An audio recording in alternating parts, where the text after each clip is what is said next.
Cranún a lean muid buin de chordaí siar a sléomh an Indeáin ar thóir teach stille Poitín. Nuair sé roiáda gur honadar ar se de chórtú teach stille rééis an mór. Dul bhíidir sé bhair le brathe a chunne suas le 45 galún an can. Meastar go bhétá suas le gem muideal Poitín áil le scachbar le brathe.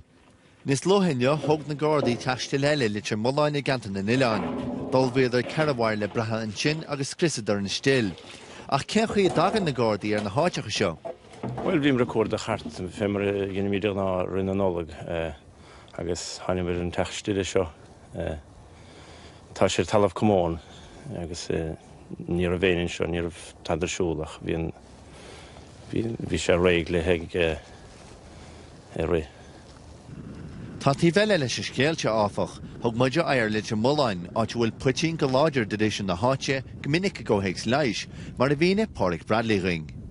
Sé déis a chadadís pucónello.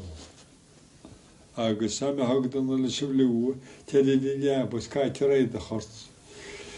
Ó trús le leapanta yes rítún anna idí máinas a chatéo. Sé far an government an dús head mai jawaid a rain license. An tóir mifigúí seo an Dr. Pat O'Malley. Tá caintmór Poitíns bhil se go maithas bhil se go donna se siúd. Ach do réir mar hiigim héine na ríre.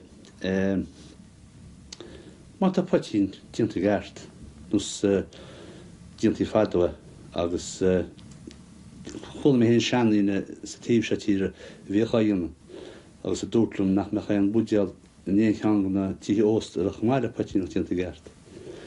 Agus is tóchaí a me sin ósta gart nach me tréan an dochar. Ach náte bhfuil an dochar agus banin se lecha chula ól bhfuil eilcholán go dtí na gáil nimar go.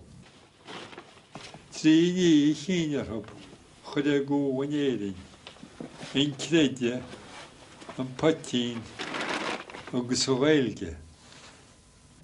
Agus ní chud siad a gó go deoha agus ní ó an license go bráchain.